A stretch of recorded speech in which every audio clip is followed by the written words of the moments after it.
Covid తర్వాత Hyderabad pharmaceutical హబ్గా మారింది. ఇంకా ఇప్పుడు చూసుకుంటే హైదరాబాద్ బెంగళూరుని కూడా బీట్ చేసుకొని ఐటీ హబ్గా మారడానికి ట్రై చేస్తుంది. హైదరాబాద్ అనేది ఇండియాలో 4th బిగ్గెస్ట్ సిటీ. ఇంకా పాపులేషన్ కూడా చూసుకుంటే 1 crore పైనే పాపులేషన్ ఉంది మన హైదరాబాద్లో. ఇంకా ఇప్పుడు కరెంట్గా చూసుకుంటే బెంగళూరు అనేది ఫస్ట్ స్పాట్లో ఉంది. మోస్ట్ ఫాస్టెస్ట్ గ్రోయింగ్ సిటీస్లో నెక్స్ట్ ఉన్నది హైదరాబాద్. కానీ కొంత టైంలోనే కొన్ని రోజుల్లోనే బెంగళూరుని కూడా బీట్ చేసుకొని మన హైదరాబాద్ నెంబర్ 1 స్పాట్కి వెళ్ళిపోతుందని ఎస్టిమేట్స్ చెప్తున్నాయి. సో మనం ఇలా ఫాస్ట్గా గ్రో అవడానికి మేజర్గా 2 సెక్టర్స్ కాంట్రిబ్యూట్ చేస్తున్నాయి. అందులో ఫస్ట్ వచ్చేసి ఫార్మాస్యూటికల్ సెక్టర్, సెకండ్ వచ్చేసి ఐటీ సెక్టర్. ఈ 2 సెక్టర్స్తో పాటు ఇంకా చాలా ఇండస్ట్రీస్, మ్యానుఫ్యాక్చరింగ్ ప్లాంట్స్ కూడా హైదరాబాద్లో వాళ్ళ ప్రొడక్షన్ యూనిట్స్ కానీ, ఆఫీసెస్ కానీ, ఆఫీస్ స్పేసెస్ కానీ ఇవన్నీ పెడుతున్నారు. సో వీళ్ళందరి కోసం ఇన్ఫ్రాస్ట్రక్చర్ని బిల్డ్ చేయడానికి కోసమే హైదరాబాద్ చాలా కష్టపడి ఆర్ఆర్ఆర్ని బిల్డ్ చేస్తుంది. ఆర్ఆర్ఆర్ అంటే ఆర్ఆర్ఆర్ మూవీ అనుకోకండి, రీజనల్ రింగ్ రోడ్ని బిల్డ్ చేస్తుంది. సో ఎగ్జాక్ట్గా హైదరాబాద్ ఇన్ఫ్రాస్ట్రక్చర్ ప్లాన్ ఏంటి, బెంగళూరుని బిల్డ్ చేయడానికి హైదరాబాద్ ఏం చేస్తుంది, ఇవన్నిటి గురించి మాట్లాడుకుందాం. నా పేరు నిహాల్, మీరు చూస్తున్నది మార్కెట్ ఫీడ్. ఇంకా మొదలు పెడదామా?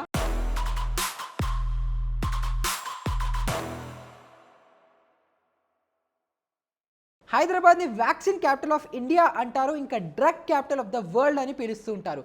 ఎందుకంటే మీరు ఇండియాలో ఏవైతే మ్యానుఫ్యాక్చరింగ్ అవుతుందో ఫార్మసీ దాంట్లో 40% హైదరాబాద్ నుంచే మ్యానుఫ్యాక్చర్ అవుతుంది. ఇంకా ఇండియా నుంచి ఫారెన్కి ఏదైతే మెడిసిన్స్ ఎక్స్పోర్ట్ అవుతాయో దాంట్లో 50% మ్యానుఫ్యాక్చరింగ్ అనేది హైదరాబాద్లోనే అవుతోంది. ఎర్లీ 2000స్లోనే బయోటెక్నాలజీ ఇంకా ఫార్మాస్యూటికల్ దాంట్లో పైనీర్స్గా ఉండింది హైదరాబాద్. ఇంకా 2021-22 రిపోర్ట్స్ కనుక చూస్తే 1.9 lakh crores వర్త్ ఆఫ్ ఎక్స్పోర్ట్స్ని కూడా చేసింది హైదరాబాద్.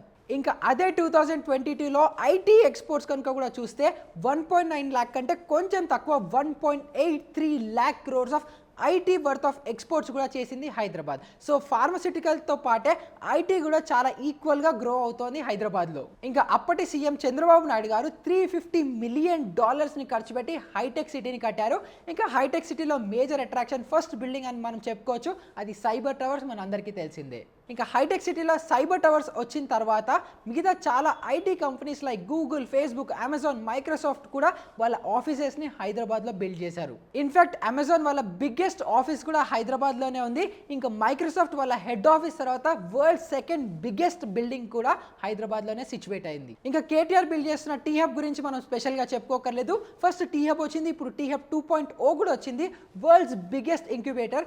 దీని ద్వారా ఎంతమంది వేల మంది స్టార్టప్స్కి హెల్ప్ అవుతుందో, గ్లోబల్ ఫారెన్ ఇన్వెస్టర్స్ని అట్రాక్ట్ చేస్తుందో మనం స్పెషల్గా చెప్పుకోకర్లేదు. వీటితో పాటు ఐటీఐఆర్, ఇన్ఫర్మేషన్ టెక్నాలజీ ఇన్వెస్ట్మెంట్ రీజన్స్ని కూడా బిల్డ్ చేస్తున్నారు. ఇది హైదరాబాద్ చుట్టుపక్కల 50,000 acresతో బిల్డ్ చేస్తున్నారు. దీంట్లో ఐటీ ఆఫీసెస్, ఆఫీస్ పార్క్స్, ఇలాంటి రకరకాల ఇన్ఫ్రాస్ట్రక్చర్ ఏవైతే కార్పొరేట్స్కి హెల్ప్ అవుతాయో వాటిని కూడా బిల్డ్ చేస్తారు.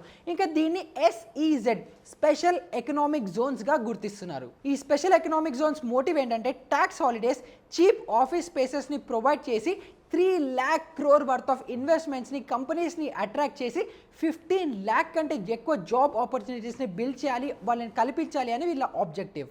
ఈ ఐటీఐఆర్ అనేది ఇంకా స్టార్ట్ అవ్వలేదు. ఒకవేళ అది స్టార్ట్ అవుతే హైదరాబాద్ ఇంకెక్కడికి వెళ్ళిపోతుందో మనం ఊహించాలి. వరల్డ్ బ్యాంక్ బిజినెస్ స్టార్ట్ చేయడానికి హైదరాబాద్కి 2nd ప్లేస్ అనేది ఇచ్చింది. ఇంకా ఇండియా స్టేట్ వైజ్ జీడిపి కనుక కూడా చూసుకుంటే మన 2022-23 హైదరాబాద్, తెలంగాణ స్టేట్ జీడిపి వచ్చేసి 13 lakh crores ఉంది. ఇంత గ్రోత్, ఇంత ఇన్వెస్ట్మెంట్స్, ఇన్ని కంపెనీస్ని అట్రాక్ట్ చేస్తున్నప్పుడు, ఇంతమంది వచ్చి హైదరాబాద్లో పనిచేస్తున్నప్పుడు, ఇంత పాపులేషన్ ఉన్నప్పుడు దానికి సపోర్టివ్గా దానికి రిలేటెడ్ ఇష్యూస్ కూడా ఉంటాయి. కనెక్టివిటీ కానివ్వండి, రోడ్స్ కానివ్వండి, ఇన్ఫ్రాస్ట్రక్చర్ కానివ్వండి, ఇవన్నిటిని బెటర్ చేయడం కోసం HMDA, Hyderabad metropolitan development authority, aerial రోడ్స్ని, ఫ్లైఓవర్స్ని, ఔటర్ రింగ్ రోడ్స్ని, ఎక్స్ప్రెస్ వేస్ని, ఇలాంటివి రకరకాలు కూడా బిల్డ్ చేసింది. 6,700 crores ఖర్చు పెట్టి 158 kilometers ORR ని 2016లో ఫినిష్ చేసి ఫుల్ యాక్సెస్ అనేది ఇచ్చారు. ఇది హైదరాబాద్ చుట్టూరా కవర్ చేస్తోంది. ఇది గచ్చిబౌలి నుంచి స్టార్ట్ అయ్యి శంషాబాద్ ఎయిర్పోర్ట్, పెద్దంబర్పేట్, ఘట్కేసర్, పటాన్ చెరువు లాంటి ఇంపార్టెంట్ లొకేషన్స్ని కూడా కనెక్ట్ చేసి ఉంది. అదే కాకుండా నేషనల్ హైవేస్ 44, 65, 163, 765 కూడా కనెక్ట్ అవుతున్నాయి. దీనివల్ల అక్కడ ల్యాండ్ ప్రైజెస్ ఎంత షూటప్ అయ్యాయో, రియల్ ఎస్టేట్ ఎంత పెరిగిందో మన అందరికీ తెలిసిందే. ఇంకా ఈ రింగ్ రోడ్ ఎయిర్పోర్ట్ ఒకటే కాకుండా స్పెషల్ ఎకనామిక్ జోన్స్లో ఉన్న హైటెక్ సిటీ అవ్వచ్చు, ట్రిపుల్ ఐటీ అవ్వచ్చు, అవ్వచ్చు, ఐఎస్బి అవ్వచ్చు, ఫినాన్షియల్ డిస్ట్రిక్ట్ అవ్వచ్చు, ఇవన్నిటికీ కూడా బెటర్ కనెక్టివిటీ అనేది ప్రొవైడ్ చేస్తుంది. ఓఆర్ఆర్ కన్స్ట్రక్షన్ అప్పుడు చాలానే ప్రాబ్లమ్స్ ఫేస్ అయ్యాయి. ల్యాండ్ అక్విజిషన్లో అవ్వచ్చు, లేదంటే ఎవరైతే ఫార్మ్ ల్యాండ్స్ని హోల్డ్ చేస్తున్నారో వాళ్ళు వాళ్ళ పొలిటికల్ పవర్స్తో ఏదైతే ఇనీషియల్గా ప్లాన్ చేసిన రూట్ ఉందో దాన్ని కూడా డీవియేట్ చేసి డిఫరెంట్ ఓఆర్ఆర్ మ్యాప్ని కూడా బిల్డ్ చేయాల్సి వచ్చింది. బెంగళూరు కూడా ఇలానే ఐటీ బూమ్ వచ్చి చాలా కంపెనీస్ బెంగళూరులో వచ్చి వాళ్ళ ఆఫీసెస్ని ఓపెన్ చేసినప్పుడు చాలా ప్రాబ్లమ్స్ అనేవి వచ్చాయి. సో వాళ్ళ lack of planning, lack of infrastructure, lack of connectivity, ఇంకా చాలా పబ్లిక్ ట్రాన్స్పోర్ట్ ప్రాబ్లమ్స్ వల్ల బెంగళూరు చాలా ల్యాక్ అయ్యి అక్కడ ఎవరైతే ఉంటున్నారో, ఎవరైతే రోజు ఆఫీస్లకు వెళ్ళాలో వాళ్ళు రోడ్డు మీద స్టక్ అయిపోయి వాటర్ ప్రాబ్లం అవ్వచ్చు, ఇవన్నీ ప్రాబ్లమ్స్ వల్ల చాలా ప్రాబ్లమ్స్ అనేది ఫేస్ చేస్తున్నారు. సో ఇప్పుడు మన హైదరాబాద్ కూడా అదే పాత్రలో బెంగళూరు కంటే కూడా ఫాస్ట్గా గ్రో అయ్యే ఛాన్సెస్ ఉండి బెంగళూరుని కూడా ఓవర్టేక్ చేసి నెంబర్ 1 స్పాట్కి వెళ్ళే ఛాన్సెస్ ఉన్నాయి. కాబట్టి బెంగళూరు ఏవైతే ఇన్ఫ్రాస్ట్రక్చర్ ఇష్యూస్ని ఫేస్ చేసిందో అవే ఇన్ఫ్రాస్ట్రక్చర్ ఇష్యూస్ హైదరాబాద్ కూడా ఫేస్ చేయొచ్చు అని హైదరాబాద్ గవర్నమెంట్, తెలంగాణ గవర్నమెంట్ గుర్తించి 16,000 crores ఖర్చు పెట్టి RRRని బిల్డ్ చేస్తుంది. RRR అంటే మూవీ అనుకున్నారేమో, కాదు, రీజనల్ రింగ్ రోడ్. దీన్ని national highway authorities of India వాళ్ళు కన్స్ట్రక్ట్ చేస్తున్నారు. ఇది హైదరాబాద్ చుట్టుపక్కల 40 to 50 కిలోమీటర్స్ రేడియస్లో హైదరాబాద్ చుట్టూరా బిల్డ్ అనేది చేస్తున్నారు. ఇది చౌటుప్పల్లో స్టార్ట్ అయ్యి మీకు స్క్రీన్ మీద కనిపిస్తున్న రీజన్స్ అన్నిటినీ కవర్ చేస్తుంది. ఈ రూట్లో 24 టౌన్స్ ఇంకా 200 ఊర్లను కూడా కనెక్ట్ చేస్తున్నారు. ఇంకా చాలా స్టేట్ ఇంకా నేషనల్ హైవేస్ కూడా ఇక్కడ కనెక్ట్ అవుతున్నాయి. దీన్ని 2 phases బిల్డ్ చేస్తున్నారు. ఒకటి నార్దర్న్ ఫేజ్, ఇంకోటి సదరన్ ఫేజ్. నార్దర్న్ ఫేజ్ ఏమో 160 కిలోమీటర్స్లో కన్స్ట్రక్ట్ చేస్తున్నారు, సదరన్ ఫేజ్ ఏమో 182 కిలోమీటర్స్. సో ఈ రీజనల్ రింగ్ రోడ్ని నార్మల్ ఓఆర్ఆర్ రింగ్ రోడ్ని కనెక్ట్ చేయడానికి 50+ రేడియల్ రోడ్స్ని కూడా బిల్డ్ చేస్తున్నారు. అండ్ ఓన్లీ ఈ రేడియల్ రోడ్స్ని బిల్డ్ చేయడానికే 2,500 crores ఖర్చు చేస్తున్నారు. HMDA హైదరాబాద్ వాళ్ళు 2031 హైదరాబాద్ గ్రోత్ ప్లాన్ని మెన్షన్ చేశారు. దీంట్లో హైదరాబాద్ ప్లాన్స్ ఏంటి, దాని గ్రోత్ మ్యాప్ ఏంటి అనేది ఉంది. Extended Hyderabad metropolitan region 7,257 square కిలోమీటర్స్లో ఉంది. ఇప్పుడు కరెంట్గా ఉన్న 1 CR పాపులేషన్ పెరిగి 1,80 lakh పాపులేషన్గా పెరుగుతుంది అని ఎస్టిమేట్ చేస్తున్నారు. ఈ మాస్టర్ ప్లాన్లో land acquisition, zoning, transportation, infrastructure గురించి డీటెయిల్స్ ఉన్నాయి. ఇక్కడ మ్యాప్లో సెంటర్లో MCH ఉంది, municipal corporation of Hyderabad area. ఇంకా MCHకి చుట్టూరా గ్రీన్ ఏరియా జోన్స్ ఏవైతే ఉన్నాయో అది ఔటర్ రింగ్ రోడ్. దానికి 1 kilometers అటు ఇటు పింక్ ఏరియాస్ ఏమో స్పెషల్ ఎకనామిక్ జోన్స్. ఇందులో offices, townships, park spaces, commercial spaces ఉంటాయి. ఇంకా దీని చుట్టూరా ఉన్నదేమో రీజనల్ రింగ్ రోడ్. ఇంకా ఇక్కడే కనిపించే ఎల్లో స్పేసెస్ అన్నీ మోస్ట్లీ రెసిడెన్షియల్ ఏరియాస్ ఉంటాయి.